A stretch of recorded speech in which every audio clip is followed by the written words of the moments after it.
The letter that destroyed my relationship with my parents was hidden inside my daughter's graduation speech the entire time. My name is Frances. I'm 40 years old, and 14 years ago, my parents disowned me for adopting a little girl nobody else wanted. They called her a mistake, but that mistake grew up to become the bravest person I have ever known. I was 26 when I first met Ava. Back then, I worked as a case coordinator for foster children. Long hours, low pay, emotionally exhausting work. Most people think the hardest part of foster care is paperwork. It isn't. The hardest part is watching children learn not to trust adults anymore. Children stop asking questions after enough disappointment. That's what nobody tells you. The truly heartbreaking kids aren't loud. They're quiet. Too quiet. Ava was one of those children. 3 years old. Big brown eyes. Tiny hands. Curly hair that always looked slightly messy. And silence. So much silence. When I first met her, she barely spoke at all. Not because she couldn't. Because life had already taught her that attachment was dangerous.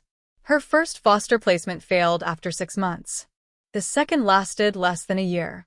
The reports described her as emotionally withdrawn. No. She was grieving. There's a difference. One afternoon, I sat beside her while she colored quietly at a small table. I remember asking softly, "What are you drawing?" She looked down at the paper, then whispered, "A house."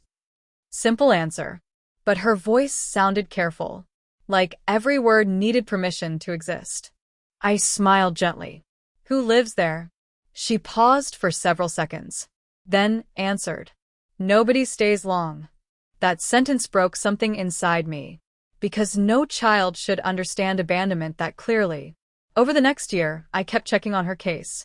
More than necessary, more than professional, and deep down, I already knew why. I loved her. Not suddenly, not dramatically, quietly, steadily, the way real love usually begins. The adoption process took almost a year. Home studies, financial evaluations, background checks, parenting course, court appointments, and during that entire time, my parents fought me relentlessly. "You're too young. You're single. You'll ruin your future." But eventually, their real issues surfaced. "She isn't really yours," my mother snapped one night during dinner. "Ist her." What does that even mean? My father answered instead. "It means blood matters." Funny, because love mattered to me more. And honestly, that difference revealed everything wrong with my family. Growing up, appearances mattered constantly.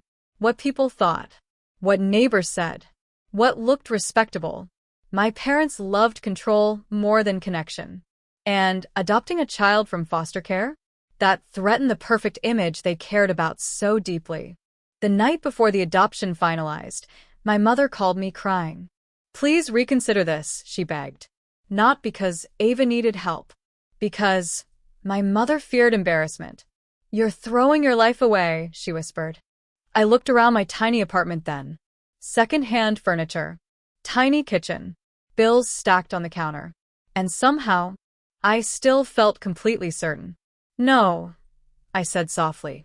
"I'm building my life." The adoption hearing happened on a rainy Thursday morning. Ava wore a little yellow dress, white shoes, tiny braids. She looked terrified. Not excited. Terrified. Because children abandoned repeatedly learn that good moments often disappear. When the judge finalized everything officially, he smiled warmly. "Congratulations," he said. I cried instantly. Not elegant tears. Real tears.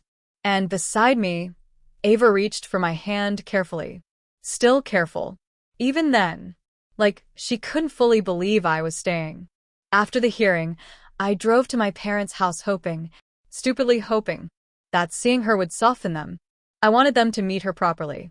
Not as an idea. As a child. My mother opened the door slowly. The second she saw Ava beside me, her face hardened. "No smile. No words." Nothing. My father appeared behind her. And honestly, The disappointment in his expression hurt more than yelling would have. "We need to talk," my mother said coldly. She handed me an envelope. White. Plain. Folded sharply. "Read it after you leave." That was all she said. No congratulations. No acknowledgement of Ava. Just rejection already prepared in advance. I didn't open the letter until I sat parked outside a grocery store 15 minutes later. Ava had fallen asleep in the back seat, still holding the stuffed rabbit I bought her earlier that morning. And then I read it. "Francis, if you choose this child over your real family, do not expect us to pretend this is normal. That little girl is someone else's mistake. We will not welcome her into our lives. And if you walk away from your future for this, do not come back expecting forgiveness." I stopped breathing for a second. Someone else's mistake. About a 3-year-old child. I read the letter 3 times. Not because I misunderstood it, because part of me couldn't believe my own mother wrote those words. Then I looked in the rearview mirror at Ava sleeping peacefully, and suddenly, everything became simple. Some people share your blood, but not your humanity. I never went back. The first few years were hard. Harder than I expected. Single motherhood is exhausting, especially without family support. There were months I barely slept. Bills I paid late. Nights I cried quietly after Ava fell asleep. But every difficult moment came with something stronger. Purpose. Because every single day, that little girl trusted me more. At first, she asked permission for everything. "Can I have water? Can I sit here? Can I keep this toy?" Children raised around instability become afraid of taking up space. So slowly, I taught her something different. "You don't have to earn love here." I repeated that sentence constantly. After nightmares, after school anxiety, after panic attacks, and over time, she started believing me. By age 7, she laughed loudly. By age 9, she devoured books. By 11, teachers called her brilliant. And through every stage, I watched confidence slowly replace fear. That transformation? It felt sacred. Meanwhile, my parents remained absent. No birthdays. No holidays. No school events. Nothing. Until Ava turned 13. Then suddenly, they reappeared. Not apologetically. Strategically. Because Ava had become exceptional. Straight A's. Academic awards. Speech competitions. Honor programs. And suddenly the grandparents who abandoned her wanted proximity to success. Funny how some people reject children until achievement makes them socially valuable. At first, I refused contact completely. But Ava surprised me. "I want to meet them," she admitted quietly one evening. I looked at her carefully. "You know what they said about us." She nodded. "I know." "Then why?" Her answer nearly broke me. "Because I don't want to become someone afraid of truth." 14 years old, and already wiser than most adults. So carefully, slowly, I allowed limited interaction. Short lunches, school ceremonies, brief visits, and honestly, watching my parents pretend pride after years of rejection made me physically sick sometimes, especially my mother. She introduced Ava to people as our granddaughter, as if history had magically rewritten itself, as if words disappear because enough time passes. But the truth? Truth waits patiently, and eventually, it asks to be seen. The middle school graduation arrived in June. 300 people filled the auditorium. Parents holding flowers. Children adjusting caps nervously. Teachers rushing around smiling proudly. And my daughter? Middle school valedictorian. I sat near the front row trying not to cry already. Because 14 years earlier, someone called her a mistake. Now she stood at the top of her class. My parents arrived dressed elegantly, smiling, greeting people confidently. My mother even bragged to another parent nearby. She's always been extraordinary. Always. No. Not always. Only after success became visible. The ceremony began. Names were called. Families applauded. Phones flashed everywhere. Then finally, Ava approached the podium. And, immediately, something felt different. She looked nervous. Not speech nervous. Emotionally nervous. Then she unfolded a piece of paper slowly. Old paper. Folded carefully. Worn at the edges. And the second I recognized it, my entire body went cold. The letter. My mother's letter. And, before I could even process what was happening, Ava lifted the microphone, looked directly toward my parents, and began reading the first line aloud. The auditorium became completely silent. Not polite silence. Not graduation silence. The kind of silence that happens when people realize something irreversible is about to unfold. 300 people sat frozen. And my 14-year-old daughter stood beneath bright stage lights, holding the letter my mother wrote 14 years earlier. I could barely breathe. Not because I feared embarrassment, because I remembered exactly what those words did to me. I remembered sitting in my car, crying so hard. I could barely see the road afterward. And now, the child those words were written about was reading them publicly. Ava's hands trembled slightly, but her voice stayed steady. If you choose this child over your real family. A quiet murmur spread through the audience. People shifted uncomfortably in their seats. Teachers exchanged confused glances. And my mother? She went pale instantly. Ava continued. That little girl is someone else's mistake. A woman near the front covered her mouth. Someone in the back whispered, "Oh my God." And suddenly, the cruelty sounded even uglier out loud than it had on paper. Because hateful words often survive in darkness. But under bright lights? They rot quickly. I looked toward my father. He stared at the floor motionless. For the first time in my life, he looked ashamed. Not defensive. Not angry. Ashamed.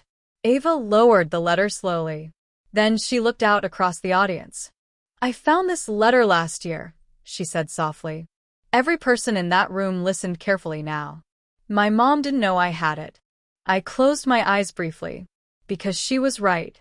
I kept that letter hidden in an old storage box beneath winter clothes. Not because I treasured it. Because sometimes painful things become proof. Proof that survival happened anyway. Ava inhaled carefully. When I first read it, she continued, I cried for 2 days. My chest physically hurt hearing that. Because every parent wants to protect their child from pain. And somehow, despite all my effort, those words still reached her. But then Ava smiled slightly. Not because I believed it. The room became still again. I cried because I couldn't understand how anyone could reject a child before even knowing her. A teacher wiped tears away openly nearby. And honestly, so did I.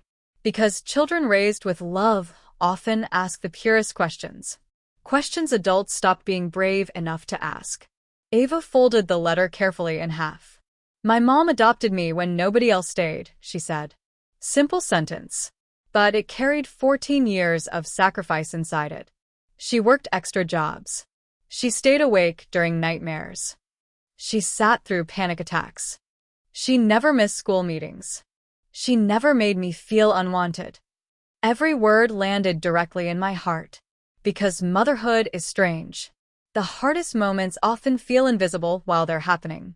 But suddenly, years later, a child remembers everything. The packed lunches, the late-night talks, the exhausted smiles, the consistency. Love leaves fingerprints on people. Ava looked toward me briefly, and the expression on her face nearly destroyed me emotionally. Pure love. Pure certenti. No hesitation. Then she turned back toward the audience. People say family is blood, she said softly. She paused. But blood never tucked me into bed. The entire auditorium went silent again. No movement. No whispers. Just truth sitting heavily in the room. Blood never sat beside me during fevers, Ava continued. Blood never taught me I deserved safety. My mother started crying openly then. Real crying. Shoulders shaking. Hands trembling. And honestly, part of me felt sorry for her. Not because she deserved comfort, because regret arrived too late to change anything. Ava lifted the letter again. For years, she said quietly, the people who wrote this ignored me. She looked directly at my parents now. But when I started winning awards, another pause. They suddenly wanted to be grandparents. The discomfort in the room became overwhelming, because everyone understood exactly what she meant. Some people love success more than people, and children always notice. Ava's voice softened after that. I'm not reading this letter today because I hate them. That surprised everyone, including me. I'm reading it because my mother spent 14 years protecting me from these words. She smiled gently toward me again. And I think she deserves the truth to finally stop hiding. That sentence broke me completely. Not dramatic sobbing, not collapse. Just tears I could no longer contain. Because 14 years earlier, I thought becoming a mother meant saving Ava. But over time, she became the person who healed parts of me too. The audience stood suddenly. Not everyone at first. Then almost everyone. 300 people rising slowly to their feet. Applauding. Crying. Looking toward Ava with absolute admiration. And standing there, watching that little girl once called someone else's mistake receive a standing ovation, felt like witnessing justice arrive quietly. Not revenge. Something better. Truth. After the applause faded, Ava gave the rest of her speech normally. Academic achievements. Gratitude. Teachers. Future goals. But honestly, nobody remembered those parts afterward. They remembered courage. After the ceremony ended, people flooded toward us. Teachers hugged Ava tightly. Parents praised her bravery. Students cried beside their families. One older man shook my hand and whispered, "You raised her beautifully." No. Love raised her beautifully. Consistent love. Patient love. Safe love. That's what changes children. Eventually, my parents approached slowly. They looked smaller somehow. Not physically. Emotionally. Like the image they spent years protecting had finally collapsed publicly. My mother reached me first. Frances. Her voice cracked immediately. I was wrong. 3 words. 14 years late. But real. My father nodded beside her silently. We don't expect forgiveness, he admitted quietly. That surprised me, because accountability sounds very different from excuses. Ava stood beside me calmly, listening, watching, learning. And suddenly I understood something important. Children learn boundaries from watching adults protect themselves. So I took a slow breath, then answered honestly. I don't hate you, I said softly.